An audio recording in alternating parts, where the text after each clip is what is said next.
There we go.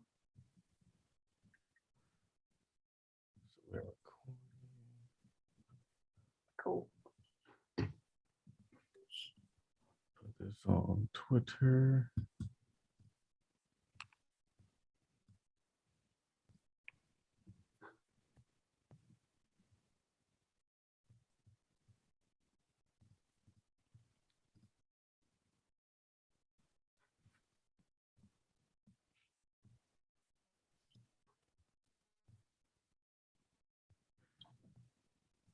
All right. This is the Millionaire Talk Show. My name is Charles Oglesby, also known as Todd Millionaire. Welcome, you guys. All the purpose of this podcast is to share the stories of successful African-American business owners and investors. We want people to hear about the successful stories that exist because it shows us that it's possible, and also because we believe that business and investing are the true keys to financial success and generational wealth. With us today, we have Ariel Carr. She is an Instagram extraordinaire, digital products, multi-six-figure earner, soon-to-be mom, recent wife. A lot of really cool things have been happening for her. So it's cool because we got a lot to talk about in terms of just different things that she shared, and I kind of wanted to talk to her about some of the cool things that some strategic things that she's doing as well.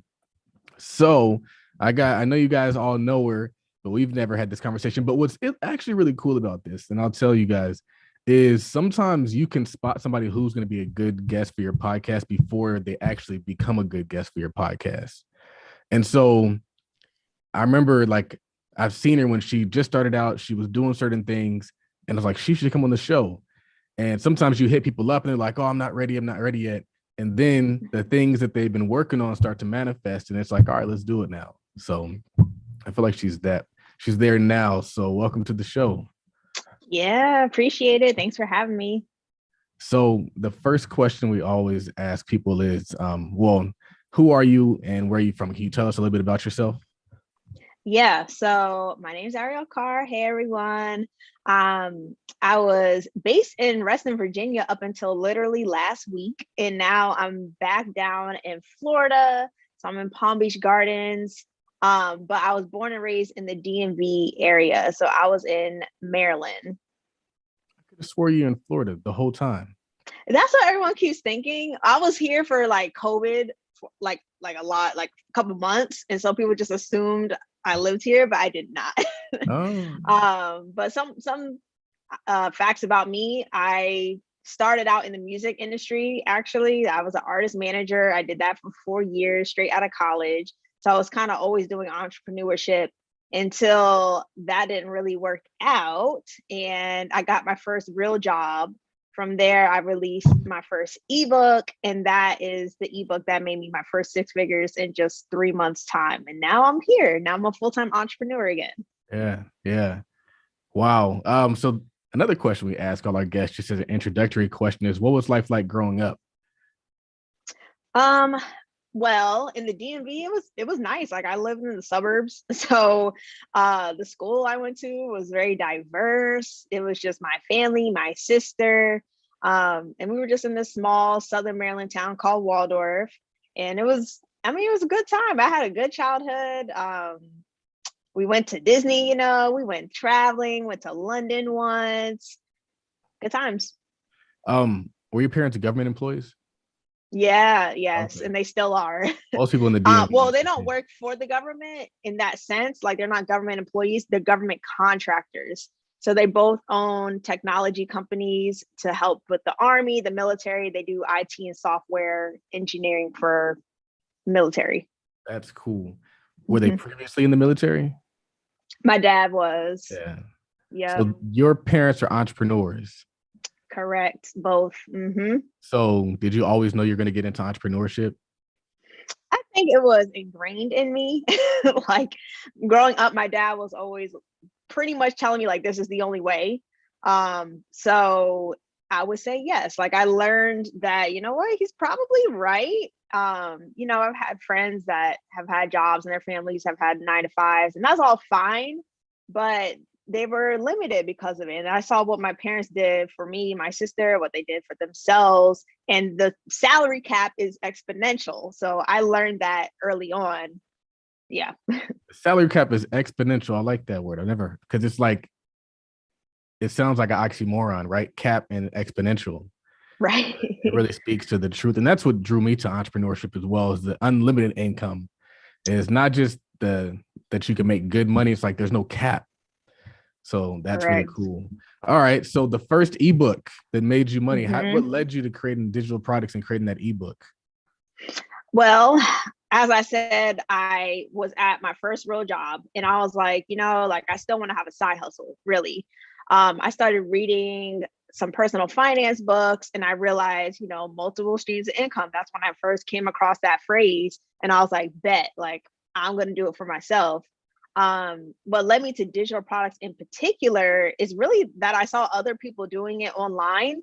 And I was like, I don't see why I can't do that. Like I can create an ebook. I had a background with graphic design, and I was managing my artist social media accounts. Like I got one of them verified, blew them up by, 50,000 followers. I was managing 2 other accounts. So I knew a lot about Instagram growth and the material. And I was like, okay, I'm going to package my knowledge. I'm going to put it into this ebook. And my hope was just honestly that it would cover groceries and maybe like a movie ticket.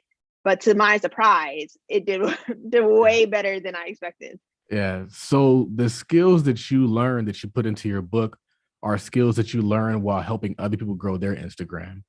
Yes. That's interesting. Yeah, it came from prior experience. So I never applied the strategies to myself until I started my Instagram account in 2020. And it was for real estate because I also got my realtor license at the same time. And I was like, that was part of my multiple streams. I was like, let me do real estate on side. Let me have a digital product. So did you ultimately choose digital products over real estate, or do you still dabble in both? Oh yeah, I'm pretty much pulled out of real estate now. Yeah, so I didn't even get to practice my license too much because the ebook took over, like it did so well. And I started focusing on that, like, teaching other people how to create their own digital products. I started doing coaching and then I got into courses because so many people were like, we want more. Like, I want, mentorship. I want a course from you. So I just like did what was in demand that I didn't really have time to practice real estate. Yeah. So, what was the title of that book? It was called From Instagram to Instant Money. Yeah.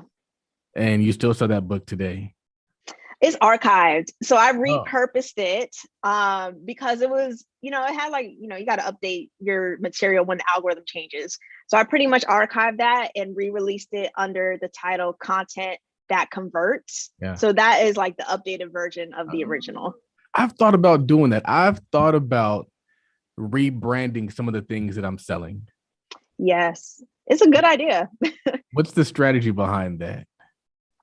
Honestly, just the fact that it was a little outdated and I didn't want to put it under the same name.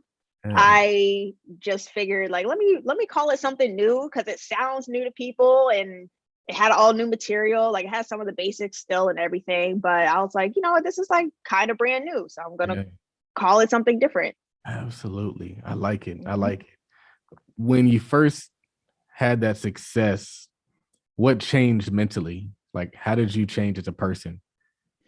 Well, I honestly thought sky's the limit. Like after I surprised myself, because as I said, I did not have the goal of making $25,000 in my first month. I really didn't. I was just like, this would be cool to like cover rent, maybe, right? So after that, I was like, yo, this is like really profitable. Like this has potential to scale.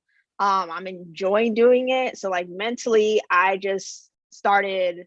Well, once I got to 6 figures, I was like, I got to get to 7. Like, I would love to get to 7 in a year. That's the next thing. And so I would say that I really became serious about my business. I ended up quitting my job. I'm doing this full time now.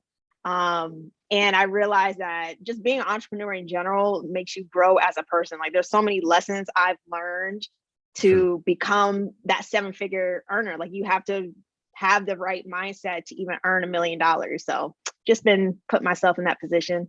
One thing I noticed about you is I don't think you have a business profile. I mean, maybe your profile set up as a business profile, but you have one page And I have two pages. I have one that's my personal page and one that's my business page. And I kind of don't want to have a personal page anymore. Yeah. What advice would you give me? I actually have a personal page, but it's completely neglected. Like, it's so neglected. I only focus on the business because my advice would be to focus on one page, because it takes so much to grow on it, to be attentive to it, to really give it the focus it needs in order to get the engagement you want and to get the profits you want. Yeah. So focusing on one thing is really, really key. Yeah. Going back to the book, how were you able to find the success? Like, what made it so successful? I think it was timing, and also the fact that I was providing something valuable for people. So it wasn't just a book. It was a $20 book, really affordable, but I was giving actionable steps. Like, I was telling people how they can grow their page for real. And so when people were implementing it, they saw results. Like, so many people were like, my engagement went up 200% because of this $20 ebook, or I got my first client because of your ebook, or, you know, I grew 400 followers in a week, you know, so I was giving real results. And yeah, I think that led to the success and the timing of people wanting to, like, side hustle culture really took off in the pandemic. Like, everyone was like, we gotta make more money. We can't rely on our 9-to-5s. Everyone started coming to that realization. And so I was there for them. I was like, hey, get this ebook, learn how to monetize Instagram. Yeah. And yeah. Speaking of Instagram, have you seen any changes? Like, for me personally, the engagement is way different now than it was before. Correct. Why is that? Well, I think it's the timing issue too. So everyone is kind of going back to work. So that is playing a part in it. And there's more competition. So all those people that were like, yeah, I'm gonna monetize my Instagram, I'm gonna drop digital products too. Right. There's a lot more of that. Yeah. And so, you know, it's there's more competition, and therefore it's harder to stand out, like, online. You gotta really be a thought leader now. You have to test new things. You really have to be the trendsetter in order to prosper. Like, you can't just hop on trends. You can't just post and, like, that's it. Like, you have to come up with an aesthetic for your page. You have to be like the innovator of it in order to excel now. Yeah, I was gonna ask you, like, what are you doing to still succeed in the era of the algorithm? I am personally still testing right now, because Instagram has changed so much. That even Instagram experts are like, we got to figure out what to do. Like, we're pivoting, we're adapting too. Reels is number one right now. Like, short videos, that is the number one growth method on Instagram. They're really pushing that.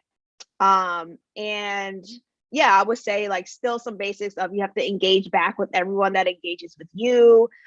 You could still do some promotional pages, although they're not as effective as they were in 2020. Yeah, they're not. So it's really up to Reels now. Like, that's kind of it.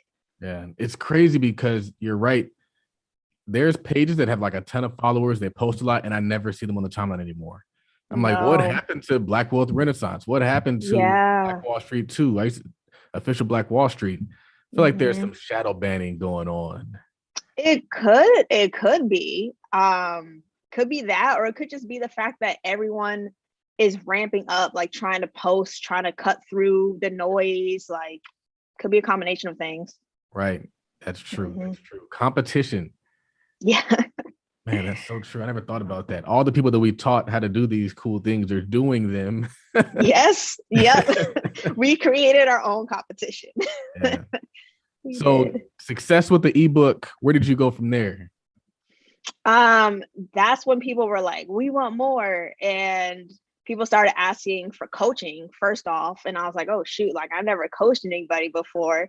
Let me learn how to do that. So I set up my systems for it and, you know, try to come up with some material. So I started doing one-on-ones.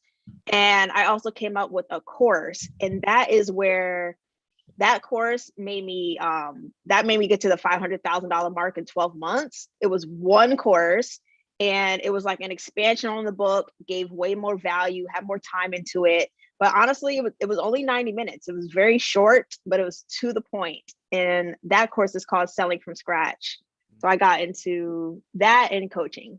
What was the price on selling from scratch? Also affordable, $97. You know what's crazy is folks, they think that a course is supposed to be long and drawn out and all these introductory videos, but your course was straight to the point, which I would assume allow people to get success and then share their success, which then creates this cycle of you being able to get more customers and more customers. Yep. Yeah, I would say that I didn't want to have too much material. Like if there's so much material, then sometimes they don't even get through it. And so I was like, you know what, let me just get straight to the point. Let me teach people how to sell. Let me teach people how to set up their account so they can literally leave this and start making money. Yeah. So I didn't get into like too much, like how to build a website, how to build a funnel. Like I didn't get into any of that. I was just like, here's how you make money on Instagram today. That's it. Right. So, what tips do you have for somebody who wants to create or wants to have success on Instagram today? They have to get good at video creation. Like that's really it. You can still be successful with, infy posts, like those static standalone photos, but you will go farther if you really hop on reels. Like if you learn how to do the little silly transitions, if you learn how to be entertaining, but you're also teaching somebody something, that's where valuable content lies. You have to be able to educate somebody or inspire somebody or relate to somebody. So focusing on that. And for digital products, what tips do you have for somebody who wants to have success with digital products? Well, I would say you have to build brand awareness first. There are so many of my clients that are like, I'm just going to drop a book. And I'm like, well, you haven't warmed up your audience yet. Like they don't know who you are. They don't know what you can do for them. And so I always preach like preparation first, and market research is really, really important. Do not release an ebook on taxes to your friends and family page. Like that's not your target audience. So you really have to understand who your ideal client is. You have to understand how to speak to them. And then you have to warm them up. You can't just like pitch to a cold audience. They have to like start to understand who you are and what you can do for them. How long should people spend to warm up their audience? Good question. If you are doing this and you've never had any products before, your first product, I would say at least 30 days to build up hype, to build up some anticipation. Because again, like it takes people a lot of times of seeing your content to really look at it and be like, oh yeah, like she's promoting this thing. Like, let me actually read it this time. Yeah. So takes time. So you had the success of the first book. You had the success of the course. Where are we now? Right now, we're in a different mode. So I wanted to scale to 7 figures, didn't happen. So now I'm like reassessing, I'm restructuring my team, and I'm really trying to figure out probably different traffic sources besides Instagram. So I was so Instagram focused, which is fine and it worked for me. But now I'm like, you know what? Like, let's see what LinkedIn's talking about. Like, let's see what TikTok's doing. So I think I want to, find different avenues of finding people that are interested in Instagram marketing. And I'm really trying to figure out how to structure my team. So when I go on leave for maternity leave, like the business can still run itself because I'm still the face and I'm still the person that sells. So I'm like, I need someone else that can do that too. Yeah. That's one thing I noticed is you're still creating content while pregnant, which I think is dope. Yeah. But what inspires that? Because some women, they would just sit down and be done. Yeah. I still want to keep going. That's really it. Like, that's just my preference. I want to keep creating. I still want to, help my team out too. I got people on payroll. So I still have to show up, but it may look differently once I give birth. It really might. I might get into like influencer marketing, brand campaigns as a whole nother revenue stream instead of just like pushing buy my products, buy my courses. I might just do like affiliate stuff for brands. We'll see. That'd be cool. Yeah. You're having twins. Yep. Was that a shock? Yes. in a sense. So my mom's a twin, but I still never thought I would have twins. Right. Like you never think it's gonna be you, but they say it like skips a generation or whatever. Yeah. So yeah, when I was in the room, like getting my first like confirmation of pregnancy, it was like quiet for a second. And I was like, okay, like, is everything good? Like, what's up? And she was like, I have a surprise. And I was like, okay. And she was like, here's baby number 1. And then she went to the other side and she's like, here's baby number 2. And myself, I was like, does that mean twins? Like, I need you to clarify what that means. And she was like, yes. So yes, it was a shock. And they're twin girls. Twin girls. Okay. I think it's cool because, I mean, if one child motivates you, I'm sure two children will definitely light a fire under you. Because I got real serious when I had one. And so to have two, I can only imagine, especially 2 girls. So yeah, that's why I'm back home. Like I'm with my mom now, and my mother-in-law is moving in. Like I'm not even trying to, like, I'm gonna get the house right now and like I'm gonna be balling. Like, no, let me save, let me do what I could do until like we can be on our own. I'd rather have the support than just like try to figure it out on my own. Yeah, I think that's super cool. And I think I was gonna ask you, because I feel like we always stigmatize that, but it really is a come up. Like it's a come up, like, especially, and you got money, so it's like you're really doing it. So I think that's interesting. I think it has to, in my opinion, be more than just the amount of money you be paying in rent. It has to be support, the stability, just knowing you don't have to worry about nothing but be a mom. Like, what drove that decision? Well, I had a business coach, and I'm like in this community. I don't know if you've heard of Rachel Rogers, but she was my business coach, and I learned, like, something enlightened me that she said, and she was like, hey, like, what's the point of being Superwoman? Like, literally, what's the point of doing every little thing for yourself? Like, it's exhausting. You're frustrated. You become resentful. And I'm like, you know what?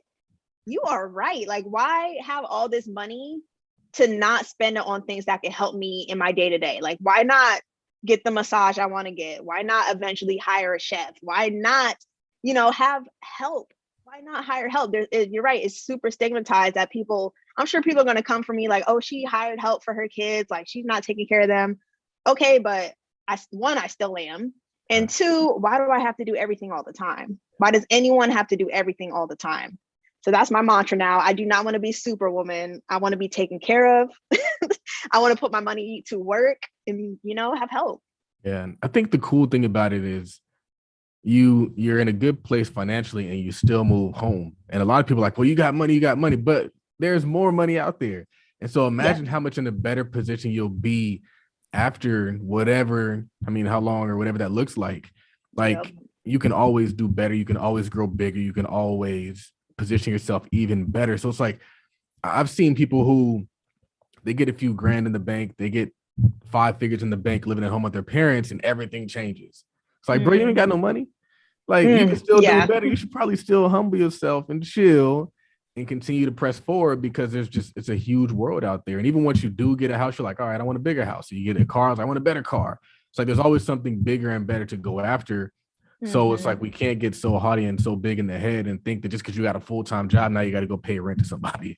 Like, doesn't make I think you're right. It's a come up. Like, I don't have to spend on rent, utilities, probably not even food sometimes. Like, I'm going to be saving and accumulating my wealth. Yep. And it's also a come up for your family, because when people in your family who are connected to you are going through it, like, let's say they're struggling, you're not struggling, but somebody out there is struggling, like, that impacts everybody. Like, if somebody makes a bad decision and they need help with something else, like, you're pulling from your family to help their family, when instead we could just all come under one roof and just make it happen. There's a reason why everybody does it. In my community, there's a house in the back of our cul-de-sac. It's like 3 Asian families in that same house. There you go. They all got Beamers. So it's like, speaking of Beamers, you bought a Beamer. How do you like that car? And what was that experience like? I really like the car. It's holding up, it's doing well. And every time I look at it, I'm like, wow, I really bought this with my own money. I'm still paying for it with my own money. Like I feel really proud of it. But it's great. It's great. Buying the car, I bought it near my birthday. I guess it was 2020. Yeah, 2020. And I was like, wow, I am just proud that I could go to the dealership, get the car that I want, and be okay with it. Like, it's perfectly fine. Like, it's not like I'm struggling to pay for it. Like, I'm just proud. Right. And you got that car when you had your first wave of success. Yep. I think I got it after I made six figures. Yep. Yeah. Which is really interesting because another thing that people think is like, oh, you can't get nice stuff because I don't know, then you go broke. But really, it seemed like it made you go harder. Yeah, because now you have to sustain. Like it's one thing to earn money, but it is another thing to keep the money, scale the money, manage the money. So yeah. Yeah. So get what you want, y'all, but within reason. If you got the money, don't be out there going broke to try to get this stuff because that's gonna be a demotivator. You're gonna start resenting that car. It's like it's and so many people, right? They like were commenting. They're like, "Oh, so you bought a liability? Like, what?" And I'm like, dude, like, you're gonna have to buy a car. Like, I need a car. Like, that's a thing people need. Like, it's a thing. And I'm like, might as well have something nice because I earned it. And if I can afford it, why are you pocket watching? Like, we good. Do you think it affected your confidence at all? No, like, because I'm still gonna do what I want to do, but does it annoy me or frustrate me? Yes, for sure. Like, it might take away energy. Like, people say all types of things on Instagram in general. They're like, oh, like, she has money, why didn't she fix her gap in her teeth? Because I don't care. Like, I don't care. It's just, people are gonna do what they're gonna do. What's interesting is I never see your haters. I just see you doing what you do, and I see the people that are like getting success with what you do. And I think that's really interesting from the outside looking in. From the inside looking out, sometimes is we see the haters, but everybody else doesn't see them. Like, yeah, that's true. And I've had a lot of people defend me. Like, I don't even have to defend myself anymore. Like, people are like, let her do her, let her live. Like, why are you doing this? Why are you on her page saying this negativity? So I don't even have to say anything anymore. Yeah. Another thing, you've had a lot of life events, but you got married, and what was that experience like? Great. It was pretty much my dream wedding, like in the dream location that I wanted. It was at this, I guess you could call it a garden. It was like a private mansion in New York, and it had like this beautiful garden in the back. So I loved it. Apparently, I saved a photo of that place like 2 years prior. And it's so funny that I got married there. I was like, wow, like, look at that. So it was a good experience, except for it did kind of affect my business a little bit in terms of like people, every time I have a life event, people have unfollowed me like in flocks. I've noticed, so many unfollow me after getting married. And then I had almost 1,000 people unfollow me once I announced I was pregnant. So don't know what that's about, but we here. Yeah. That is weird. I know a lot of women, they're like, oh, I don't want to share this stuff because I don't want to lose followers. And I thought it was a myth that they lose followers, but apparently it's a real thing. No, it was real. It was real. F those followers, man. Right. Like, whatever,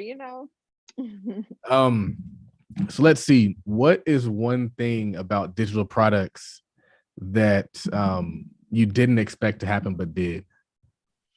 One thing. I guess for me, how simple it really is, but how complicated people make it out to be. Like, now I have a marketing background, so like maybe this is a little more natural for me, but people always think they need more than what's necessary. They're always like, I need to have a website built. I need to have a publicist. I need to have an ad budget. And it's like, dude, I did all of that, or I didn't do any of that, and I still saw six figures, like literally. So you do not have to have all these things that people think are required, or sometimes they're even like, I need to form an LLC before I can even start. And it's like, no, I mean, in my opinion, I think you should have revenue coming in and then form the LLC. Like, I don't think you should just form LLCs just because. A lot of people form businesses, they pay that, you know, whatever fee it is, and then it just sits there and then it goes inactive. So you got to make sure that, you know, you're making some money first, and then you can get all the other things and pretty it up and get more established. Yeah. You mentioned mentors. It's kind of cool that you have a coach, because you are a coach. Why is that important? I think it's always important because you don't know everything at all. And actually, she was the first business coach I invested in. I was just like, let me see what this is about. Like, let me see what I can learn. And I definitely learned a lot. Her program was like holistically about business, like every aspect of it almost. So I learned a lot, and you know, I'm always continuing to learn because that's what you have to do if you want to level up. And it was also about networking too. Networking. What's the name of this coaching group? What is the name of her group? So good question. I can't even think of it. So it was a 6-month program. What was the official name? We Should All Be Millionaires. That's what it's called. And how do you vet a coach? Because there's a lot of coaches out there these days, and they ain't cheap. So it's like, you gotta make sure that you're making an investment in the right person and that's gonna get you those results. Yeah, so I definitely did my research for sure. Went on the website, of course. Saw her credentials. So she was like on Good Morning America, and like she was on some pretty official publicity things. And I was like, okay. And then I also noticed how her interactions were in the community. Like her Facebook community is like, they are loyal to a T, and they're super engaged. Like they post so much, they help so many people. Like pretty much she's so hands off. Like she doesn't even have to coach because the community helps itself. So I thought all of those were good indicators that it'd be a good program. Yeah. So from 2020 to present, what's the biggest lesson that you learned? Probably patience. So even though I saw quote unquote overnight success, like not hitting 7 figures when I wanted to was a little frustrating. And then I realized, you know what, like it's gonna come when it's gonna come. Like I was dealing with a lot of life events. I was dealing with my marriage. I was planning with a wedding, and now here I am pregnant. So like, you know what? It's gonna happen when it's gonna happen. And I need to stop comparing myself to other people's stories, because I really don't know what they have going on. You know, maybe they're making all this money, but they're probably unhappy people. Or maybe they are, I don't know. Or maybe they're super happy, whatever. But in my life, I'm just like, my personal life is thriving. Like I feel good every day. And even though I didn't hit that mark that I wanted to, we're gonna be all right. Yeah. I actually kind of admire the people who had the success and they got married, because it's like, man, you could do whatever you want. So like you, Crystal Williams, who else? The girl who did the whole coaching thing. She's like the leader of all this online content stuff. The course from scratch girl. Danielle Leslie. Yeah, she had an amazing wedding too. I think I had a pretty nice wedding. In San Diego. But it's like, man, you guys have whatever you want. Budget, do it. Best venue, do it. Yeah. What is your favorite productivity hack? I wish I had one. So I'm not like I don't have a routine, like to be honest. And maybe that's just the way I am. Like I pretty much every day is different for me. But my online business manager, she brings structure. Like she's the structure person. So she's like, we're gonna set you up with this meeting here. Like my virtual assistant helps me, like, you know, kind of do what I need to do. But I don't really have a hack. I read the book Atomic Habits, and that did help like understand that in order to form a good habit, you do have to establish a routine, and you know that makes you more productive. But haven't yet implemented just because my life's been chaotic. I just moved. Like life's been crazy right now. You just moved. Yep. You guys are pretty close to the water though. Yeah, about 15 minutes from the beach. Yeah, shout out to that. Shout out to water. Mm-hmm. You mentioned that you have a team. What does your team consist of, and what people should every team have as an online entrepreneur? Well, I'm learning this myself, but my team right now, I first hired a virtual assistant. I think that should be the first person you hire, just to stop the administrative stuff, the customer service stuff. Like, that's pulling so much time away from you thinking strategically and you thinking, the vision of the company. So that was the first person I hired to just do email management, customer service, admin stuff.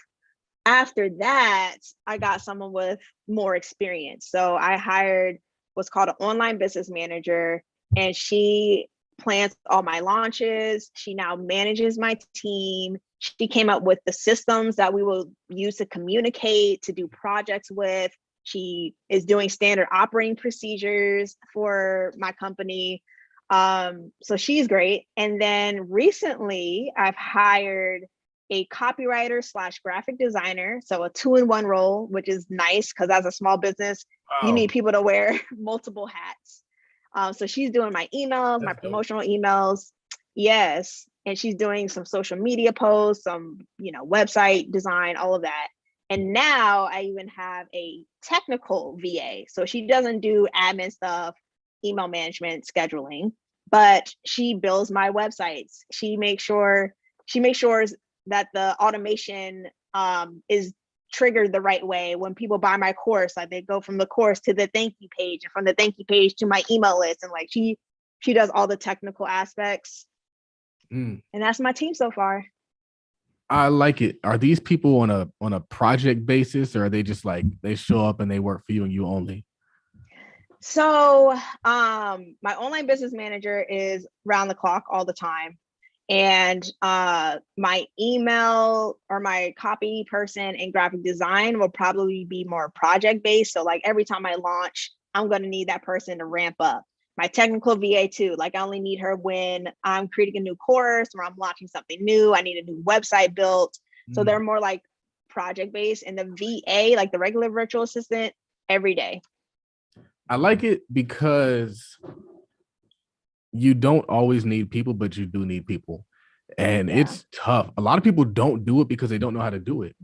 But if they just had the person that could do it and set up all these different things in the back end, they could be making the money they want to be making. But they're letting a little $2,000 check to somebody who specializes in doing this, who can do this with their eyes closed, prevent them from taking it to the next level. I didn't know that existed. I didn't know that a technical VA existed until today. I was today years old. Yeah. She does funnels. She does ads, anything software related to help your company, automations, triggers, like that's her.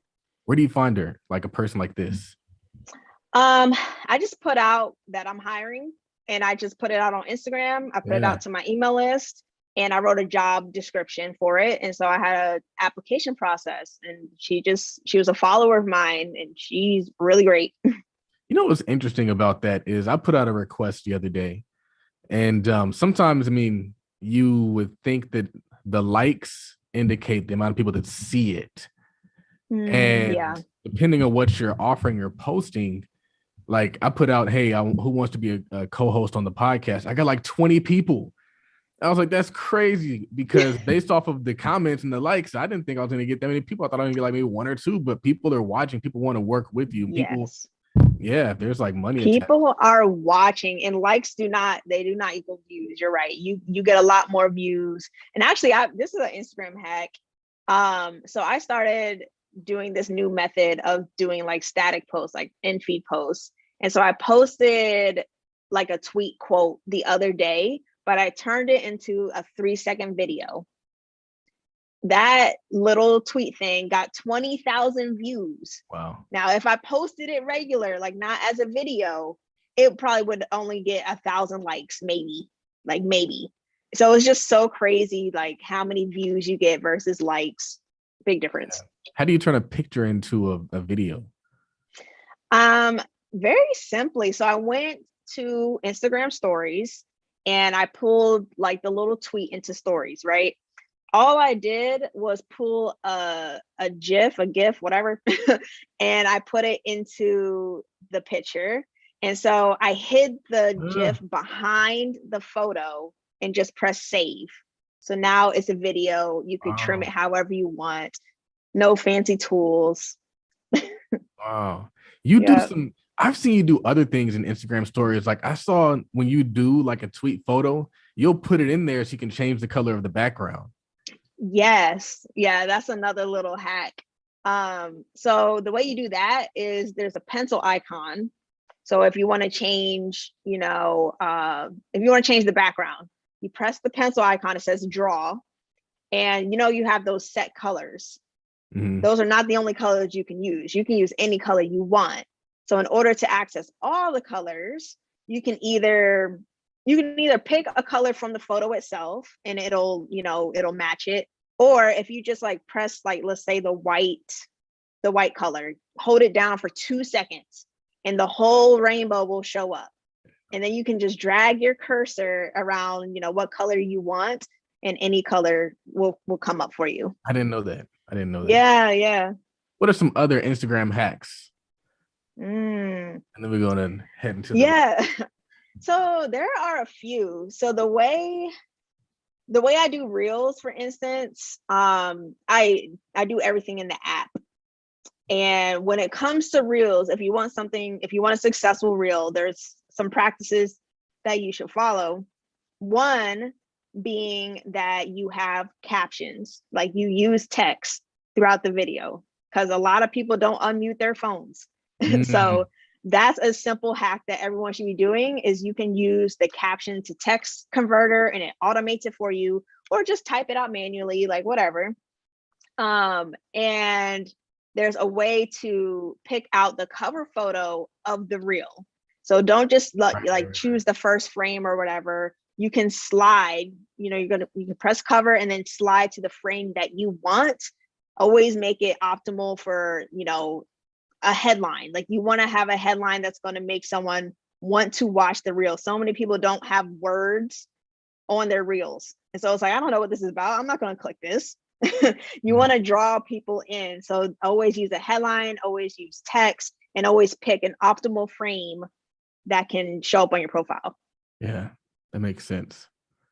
One of the things that I've noticed with reels is they like when you use the audio inside of Instagram. Yeah, that's true. So like if you create it in it, because sometimes what I'll do, because I think it's easier to use TikTok, is I'll create it in TikTok and then I'll drag it into Instagram, because sometimes there's a lag on the Instagram audio. Yes, there is. And I wish they could fix that bug, because I'm like, why is it doing this? Yeah. And so it's like easier to do TikTok because I know my audio is going to sync unless it's really, really close to the edge. But that is interesting. But I've gotten some crazy engagement on reels. I've had reels that have done like 50,000 views. I've never got a TikTok that's done that many views. So I guess you got to balance the different platforms. Yeah, they each have their own culture, in general. But you do have to understand like Instagram culture to be successful. Like Instagram is definitely more like, let's be pretty, let's be, on point, let's be that girl, that guy. Like that's Instagram. And TikTok is like, you can just show up. Right. You just show up. That's so true. Because I have a video where it was like me at a car dealership and it was like different pictures of the car. That thing is taking off like crazy. I was like, you got to be flashy on the gram. They like that stuff. Gotta be flashy on the gram. They do love it. Awesome. So few quick wrap-up questions. And we'll head out. What's the most important personality trait that somebody needs to be successful as a digital product creator? Hands down, confidence. Like, period. And that's probably just a life hack in general. But I was explaining this on my story the other day. I have a one-on-one client and she wants to put out a digital product. And she was like, I was asking her, I was like, what's the value you're bringing with your offer? Like, what are they going to get out of it? And she was like, well, I guess they'll get this. And I think they might get that. And I'm like, girl, that's not going to sell anything. I guess, I think, I'm not sure. That doesn't sell stuff. So you have to you have to come across confident. If you aren't that person, you got to either work your way to, practicing confidence, or you got to fake it till you are, because it really does translate to everything you do. Yeah.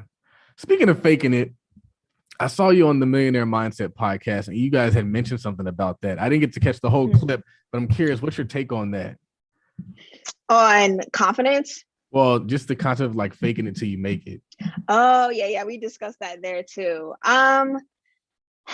It could be fickle depending on how much you faking it. Like, you don't want to be inauthentic. You just want to be a better version of you. Like, that's really it. Like, just be a better version of yourself, and don't be someone that you're not. Like, there's a line between that. You can still be authentic and practicing confidence. Like, you can still, be that even if you're not a confident person. But don't go over here trying to, flex Rolexes if you ain't got it. Don't go rent a Lambo talking about it's yours. Like, don't do that. I'm not saying do that.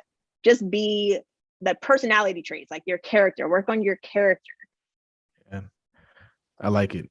It's like Mr. Organic says, faking it on the way to make it. So it's like, you might be, I'm not big on the whole, like, oh, this is my car, this is my watch, that kind of stuff. I think that's lame.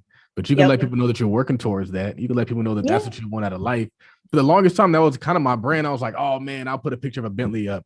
And people be like, oh, well, that's not your car. I was like, I know it's not my car, but one day it's going to be my car. Right. And that's fine too. That's fine. What is one piece of advice you would give to somebody starting out on Instagram? One piece of advice is you have to be consistent to see results. So many people think that, you post consistently for a week and like, that's enough. Like, that's it. It's like, no, I posted every single day for 365 days. Like, no joke, like literally every single day. So I'm talking about that level of consistency. If you want to make six figures or more, if you want to take it seriously, it is something you have to put work into. It is something you have to dedicate time to. That's with anything in life. You can't just expect money to fall out of the sky without the work being put in. And so sometimes people have that mentality. They're just like, where's my results? Where's my money? And it's like, dude, you haven't even showed up enough. Yeah. I think it's like you have to commit to the process for the sake of the process. You can't just like do it and then just like say, okay, I did it. Where's the money? It's like, nah, it's like the money's going to come, but people want to know that you're showing up, period. Yes. This is your lane. This is what you do. I'm talking about this. Oh yeah. Here's something that you can buy from me if you choose to participate, as opposed to just like buy, sell. It's a different kind of thing. It's like, what are you creating? Are you going on Instagram Live? Are you creating just purely educational content? I see that's what you do a lot, is you'll just give game out for free. And leave it at that. And then people will be like, oh man, if you are giving me this, what else do you have to offer? So you kind of create that following like that. And that's the relationship you have to build with people. You can't skip that process. You can't just say, hey, go buy my stuff. You do have to build a relationship. And that comes from, giving people value, like you said. Yeah. What's your favorite business or investing book? So in 2020, that's when I was like collecting myself, getting my job, let go my first business. And I always talk about this book, but it was really good. And it's a personal finance book, actually. And it's called The Automatic Millionaire.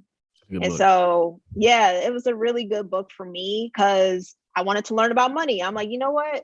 If I want to be wealthy, I suppose I need to learn about money. So that really helped because it was practical steps of like, what's an IRA? What's a 401k? What's the difference? Like, what about health insurance? What happens when you're married? Like literally the basics of financial literacy. It was great. Great book. Check that out. It's on my bookshelf. Last question is, what does wealth mean to you? Ooh, wealth to me is the ability to do what I want when I want. Now, you can't have complete freedom in this world, but I could get pretty close to it. And that's what I like. The fact that I can make my own schedule, the fact that I can see friends when I want to, the fact that I could travel. I can, now provide a really stable environment for my future kids. Like that's wealth, like everything that comes along that money can buy, not just money itself. Yeah. Awesome. So where can they find you? What products do you have that they'll find some value in? And where can they support what you have going on? Yeah, so you guys can find me at Ariel Carr on Instagram and Twitter. As far as resources, so I have a brand new free training coming up, and it's releasing next week, actually, or the week after next. And I'll be going over my content that sells framework. So the exact system I use to get to 500,000 in 12 months, I'll be going over it in that free webinar. You guys can just DM me training, or you can click the link in my bio, whatever works for you. You can sign up and be there. It's completely free. So awesome. Very cool. So I have all that information in the show notes. Make sure you follow her. If you get her on Instagram, I'm sure the link in the bio will have everything you need. So do that and make that investment in yourself, because it truly is an investment and you're always going to get a greater ROI than you spend on the investment. So yeah, another episode of the Millionaire Talk Show. We're trying to bring you this content every single day. Interestingly enough, I do have another episode tonight. We're going to be talking to Jeremy Johnson. He's running for office in Georgia. And so we're going to be talking about that. So a lot of us doing really, really cool things and making a lot of money while doing it. So I'm inspired to see what has been happening. And I think a lot of it is thanks to us just sharing these stories so that you guys know that it exists. You know it's possible, because a lot of us don't know anybody who made $500,000 in 12 months that wasn't a rapper or LeBron James, but now you do. So make sure you follow her. And thank you guys all for tuning in. It's always a pleasure. I don't take it lightly that you guys are taking time out of your day to watch us talk and share our stories. So with that, we're out, and I'll see you guys in the next one.